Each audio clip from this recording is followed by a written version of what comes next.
जय हिंद नाम ऊपर लिखा है। कौन है ये रिया? जी हां, लावारिस नहीं है, अनाथ नहीं है, परिवार है इसका, मां है, बहन है, भाई है, लेकिन इसकी मौत की किसी को परवाह नहीं है। उसका समाज नहीं है, ये कानून उसका नहीं है, क्योंकि वो रिया है। आइए मैं बताता हूं ये रिया है कौन। ये दिल्ली की मानसरोवर पार्क की रहने वाली बच्ची है, उम्र 21 वर्ष।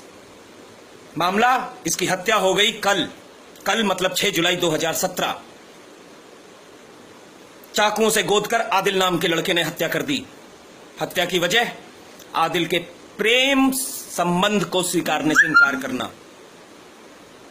मुझे लगता है रिया आपको यह स्वीकार कर लेना चाहिए था, क्योंकि वो आदिल है।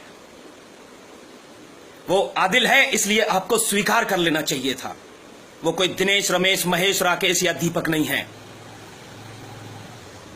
वो आदिल है, उसका समाज उसके साथ है, ये कानून उसके साथ है, इस देश की राजनीति उसके साथ है, इस देश का राष्ट्रपति उसके साथ है।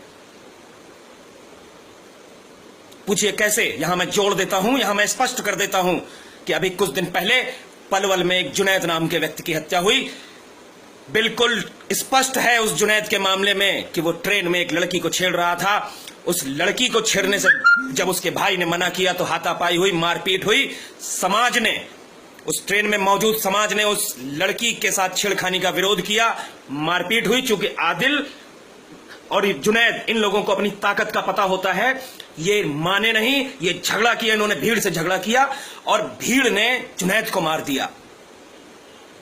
रिया भी भागी थी एक फोटोग्राफर के स्टूडियो में, लेकिन उस फोटोग्राफर ने शायद बचाने की जहमत नहीं उठाई। मैं परिस्थितियां समझ सकता हूं मेरे फोटोग्राफर भाई, कि अगर आप बचाते तो आपके साथ भी कोई नहीं खड़ा होता। आखिर हम खड़े ही किसके साथ होते हैं?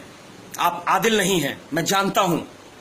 यही वजह रही होगी कि उस रिया को बचाने की जहमत नहीं उठाई, क्योंकि जब एक भाई ने जुनैद से अपनी बहन को बचाने की जहमत उठाई तो आज वो जेल की चक्कियां पीस रहा है। आज उस समाज में जिन लोगों ने साथ दिया, उन लोगों के ऊपर ताउम्र जेल कटने का फंदा उनके सर पे घूम रहा है। क्यों? क्योंकि वो जुनैद है और वो आदिल है। शायद आप समझ रहे होंगे। यही है मेरे देश का कानून। जब कोई घटना जुनैद या आदिल के साथ होती है तो पूरा देश उसके साथ होता है, लेकिन जब डॉक्टर नारंग या रिया जैसे कोई मार दिए जाते हैं तो हमारे देश में कुत्तों की भी पूछ नहीं होती इनकी।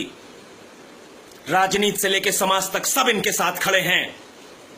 मेरे भाइयों, मैं निवेदन करना चाहूंगा आप सभी से, बड़े बुजुर्गों से, कि आज से हम अपनी जिन परिस्थितियों को हमने जन्म दिया है, इन राजनेताओं ने, इस राजनीति ने जन्म दिया है, जिन परिस्थितियों में ये कानून आज जिंदा है, उन परिस्थितियों में मैं निवेदन करना चाहूंगा आज अपने माताओं, बहनों, भाइयों और बड़े बुजुर्गों से कि आज से हम अपनी बहन और बेटियों को ये सिखाएं कि मामला जब आदिल, जुनैद, अहमद, आसिम, इमरान, खामरान का हो तो वो जो चाहें उन्हें करने दो, वरना मार दिए जाओगे। तुम्हारा साथ कोई नहीं देगा। क्यों? क्योंकि तुम रिया हो, तुम श्वेता हो, तुम प्रिया हो, या तुम ऐसे ही कोई दूसरी अन्य हिंदू लड़की हो। तुम्हारा साथ कोई नहीं देगा। मामला सिर्फ इतना सा है मेरे भाइयों कि वो रिया है और मारने वाला आदिल है। बीच रोड पे चाकुओं से गोद के चला गया। ये मेरी बहन भी हो सकती थी, ये तेरी बहन भी हो सकती थी। कोई नहीं बोलेगा। अगर बोले, अगर मैं एक भाई के तौर पे बोलूंगा तो मैं जल्लाद कहलाऊंगा।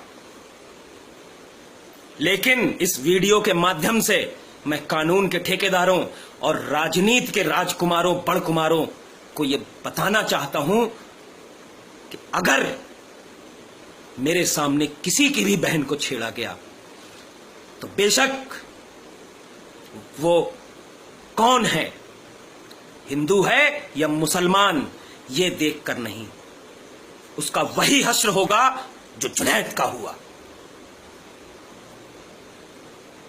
बेशक कोई साथ न दे, लेकिन अब हम शांत नहीं बैठेंगे। मैं निवेदन करना चाहूंगा मेरे भाइयों, इस रिया को अनाथ मत बनने देना।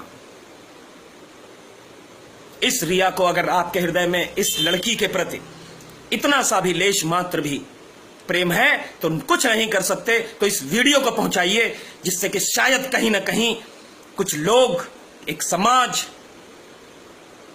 जब हम सड़क पे उतरें तो एक जागृति हो समाज में। इसलिए एक शेयर करके कम से कम अपना एक फर्ज तो अदा करिए, शुरुआती फर्ज। इस रिया को अनाथ मत होने देना। जय हिंद।